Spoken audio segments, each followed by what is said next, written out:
देखो पूरा नीचे जाना की फर्स्ट 3 मंथ्स तो वॉक ही कर लो, कोई ज़रूरी नहीं है कि हमने एक्सरसाइज पहले दिन से करनी है। वॉक की आदत नहीं छूटनी चाहिए, वॉक की आदत छूट जाती है फिर बाद में चला ही नहीं जाता।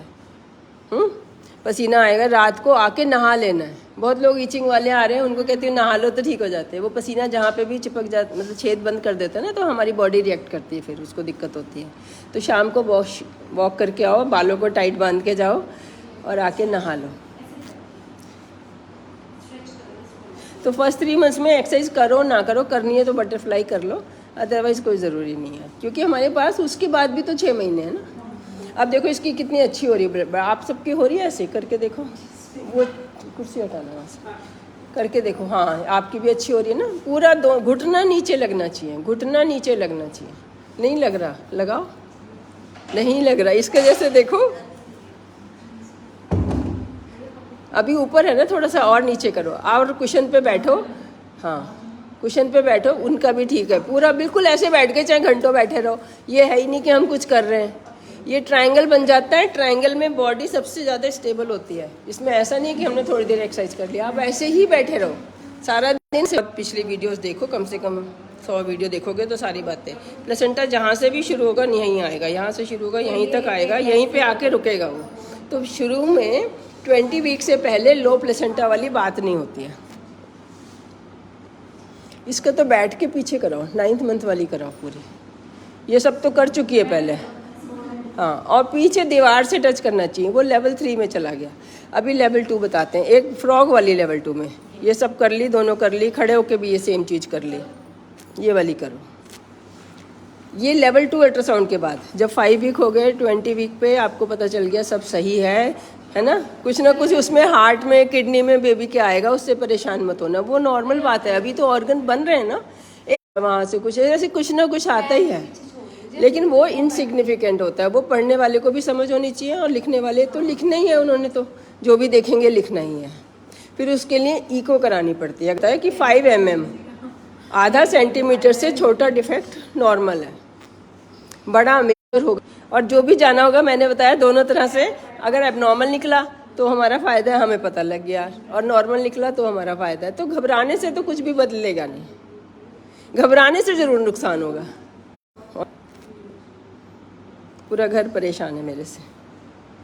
पैर खोलो, पूरा नहीं, पूरा खुलवाओ उससे। नहीं, मैं फेस हाथ रोको मत, दर्द हो जाएगा तो ट्यूब लगा लेना। एक नेक जेल होती है, कई बार हम शुरू में प्रेगनेंसी करते हैं तो जॉइंट में पेन हो जाता है, फिर गए काम से। तो अगर जॉइंट में पेन है कि हमने कल एक्सरसाइज की, हमें पता भी तो है ना कि कल हमने की है, तो आज दर्द हो रहा है, तो ये ट्यूब लगा लो। और जो जिसमें हमें रेस्ट करना है, या जिसमें हॉस्पिटल, रेस्ट तो किसी में करना ही नहीं, आजकल इतना भारी काम तो होता ही नहीं है, लेकिन जिसमें हॉस्पिटल दिखाना है हमने, पेन डिलीवरी वाले पेन से उनको रोकना है, वो रुक रुक के होते हैं। एक पेन आया ठीक हो गया, एक ग्राफ जानते हो ना, ग्राफ होता है, फिर उसके बाद कम हो गया, आधे 10 मिनट कम ही रहा, डर के मारे चाहे होता रहा, लेकिन वो वाली इंटेंसिटी नहीं आई। उसके बाद फिर बढ़ गया, फिर कम हो गया, फिर बढ़ गया। ये एवरी 10 मिनट्स होता है। और अगर ये पेन एक दिन से ज़्यादा नहीं रहता, अगर एक दिन रहा तो नेक्स्ट डे तो डिलीवरी हो चुकी होगी। तो जो 4 दिन से चल रहा है, 15 दिन से चल रहा है, वो भी नहीं है, वो भी एक दूसरी पहचान है कि ये डिलीवरी पेन्स नहीं है। विटामिन डी लगवाओ, विटामिन डी की वजह से होता है। एक्सरसाइज ना भी करो, विटामिन डी सबको लगना है। अरेकिटॉल इंजेक्शन है, जिसका कभी रिएक्शन नहीं हुआ, इसलिए ये बताती हूँ। एवरी 6 मंथ, 6 लाख का 6 मंथ्स बाद 1 लाख 1 महीने के लिए चाहिए, है ना। 1 लाख यूनिट। हाँ, हस्बैंड तो अभी आज पूछ रहे हो, मम्मियों को नहीं लगवाया, मम्मियों को लगवाओ, सबके घुटने बच जाएंगे। जितने लोग सोच रहे हैं मेरे गैप कम है, गैप कम है, गैप तो कम है ही, लेकिन जो दर्द एकदम से बढ़ता है वो गर्मियों में इसलिए बढ़ जाता है कि धूप में नहीं बैठते, सर्दियों में फिर भी थोड़ा बहुत बैठते हैं। अच्छा, ये तरीका निकाला। हाँ, अभी इसको पीछे करो, बिल्कुल पास चिपका लो। हाँ, अब करो, ठीक है। नीचे से हमें जॉइंट सॉफ्ट करने हैं ताकि डिलीवरी आराम से हो सके। ठीक है, ठीक है, ठीक है, ठीक है। अभी आज पहले दिन इतना ही करो, ठीक है। और किसके 5 मंथ्स जिसके हो चुके हैं सब करेंगे। हाँ, वो एक पैर से, वो भी ठीक है, वो पिछली बार बताया था, ऐसे करो, ठीक है। यही बताओ, ये हटाओ ताकि एक एक पैर से करो। उधर मुँह कर लो, वो बता रही है आपको, फेस उधर कर लो, फेस उधर कर लो वो, हाँ ठीक है ठीक है ठीक है ठीक है, समझ गई हो। हाँ ऐसे कर लो एक पैर, ये धीरे धीरे आदत डालने के लिए। अब दूसरा पैर करना। पिछली बार आए थे है ना, ये पिछली बार मैंने पहली बार बताया कि ऐसे शुरू कर लो, है ना, रिलीफ तो मिलता है। अब धनिया तोड़ना है, प्रेस करनी है, कुछ काम करना है। ज़मीन पे बैठना जब से बंद हो गया है, हर काम खड़े होके, किचन खड़े होके, है ना, WCB, वॉशिंग मशीन, प्रेस की टेबल, सब कुछ। पहले लोग ज़मीन पे दरी बिछा के, चादर बिछा के फिर प्रेस करते थे। प्रेस तो कोई शायद करते ही नहीं होंगे, है ना, प्रेस वाले ही खड़े हैं जगह जगह। तो बहुत ज़्यादा लग्जरी में रह रहे हो। पूरी दुनिया में कहीं इतनी लग्जरी नहीं है जितनी हमारे ये नॉर्थ इंडिया में, चंडीगढ़ में खासकर, पंचकुला में चंडीगढ़ से भी ज़्यादा। हर चीज़ तो सामने ही है, और काम वालियाँ भी इतनी महंगी नहीं है खाना। लेकिन हमने बस गैस भी, कुकिंग गैस भी इतनी महंगी नहीं है, तो सारा दिन कुकिंग करते रहो, खाने को ख़राब करते हो। जब भी कुकिंग करते हो, ओह ओम नमः स्वाहा, मैंने घी का कर दिया स्वाहा, प्याज का भी साथ में कर दिया, हाँ प्याज का भी हो गया स्वाहा, हल्दी का भी हो गया स्वाहा।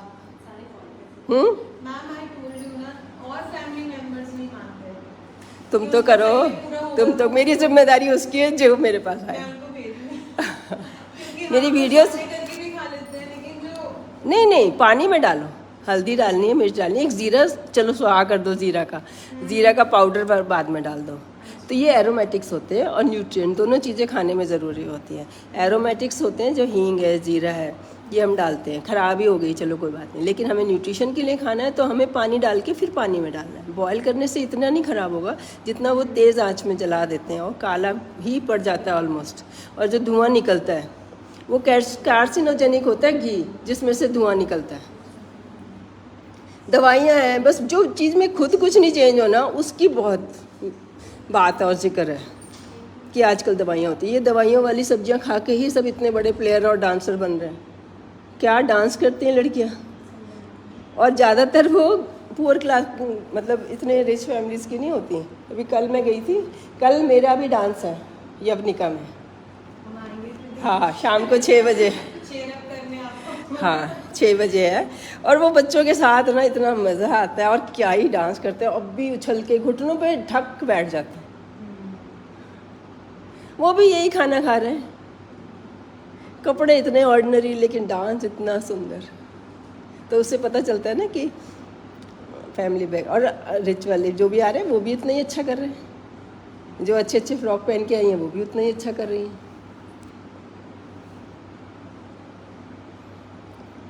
तो ऐसा नहीं है कि जो चीज़ में कुछ करना नहीं उसका तो जिक्र इतना। डाइनिंग टेबल पे पूरे टाइम बस खाने की, आजकल कुछ मिलता नहीं है, कुछ मिलता नहीं है। और जो मिलता है उसमें विटामिन भी होते हैं ना, केमिकल्स होते हैं, तो विटामिन जला दिए, खाली केमिकल खा रहे हो तो विटामिन और ज़्यादा चाहिए उसको फ्लश आउट करने के लिए।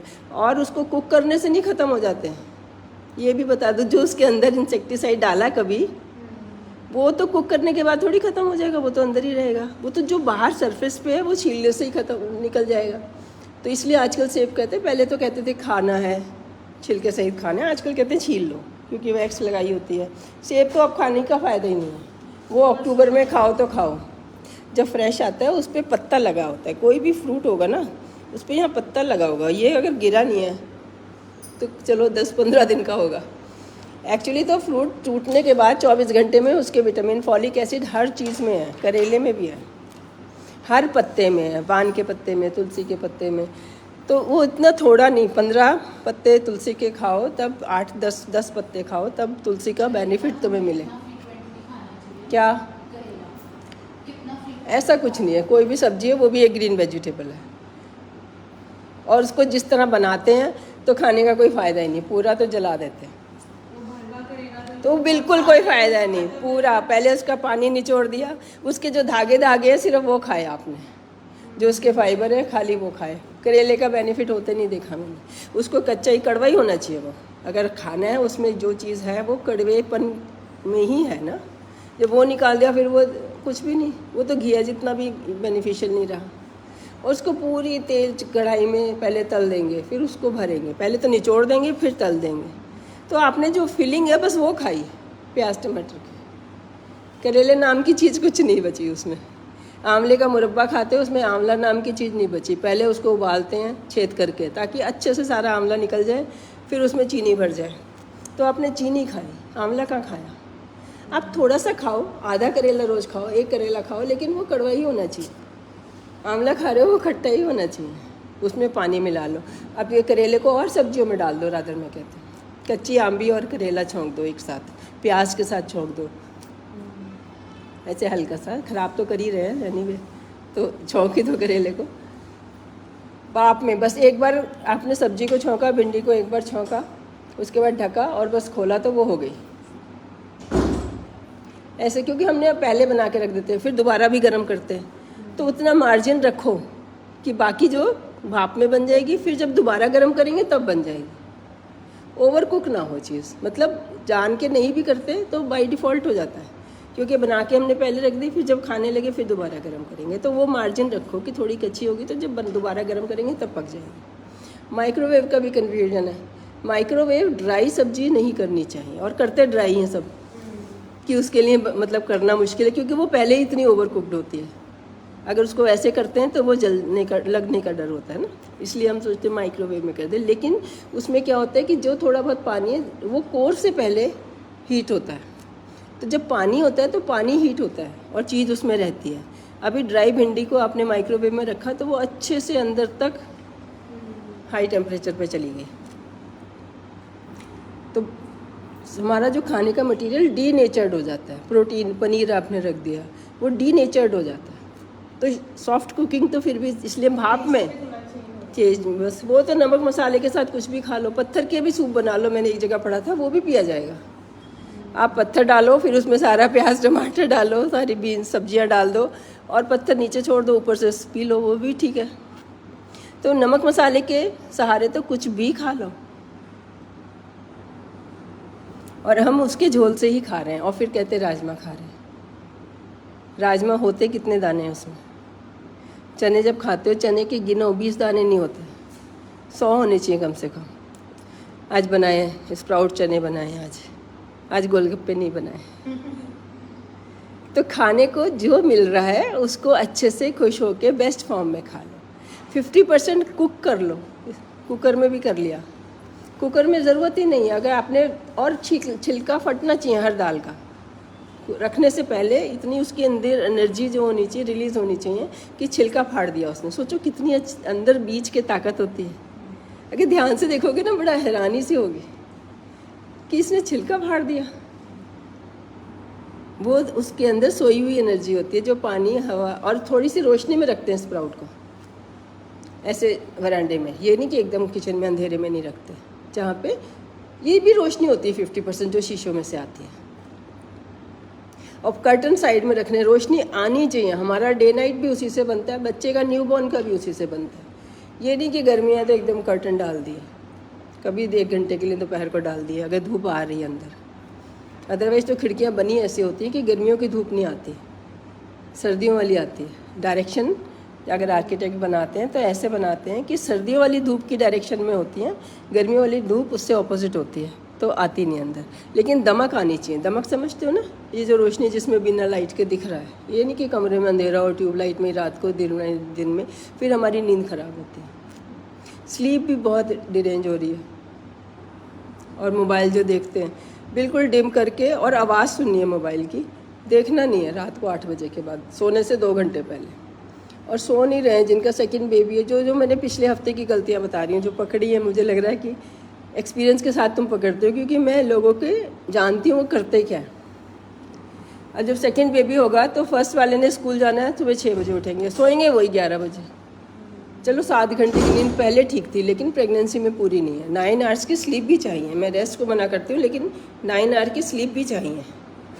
12 घंटे तुम रेस्ट कर सकते हो, बेडरूम में रह सकते हो। 12 घंटे अपने बेडरूम से बाहर रहना है। और अगर लेटे हो अंदर, एक ही कमरा है, तो ये पैर हवा में होने चाहिए, ऊपर नीचे। ये मैंने बांधे हैं, ये हमारा तरीका होता है। अगर इसमें क्या है कि आपने अगर पैर भी उठाए तो वेट उठाया है ना, इससे साइड वाली एक्सरसाइज लेट के दिखाना करके आती है, इनको सिखाना। ये भी लेवल 2 में ही आ गया ना, एक्सरसाइज हम बता रहे हैं ना। लेटे लेटे ये एक्सरसाइज करते रहना है।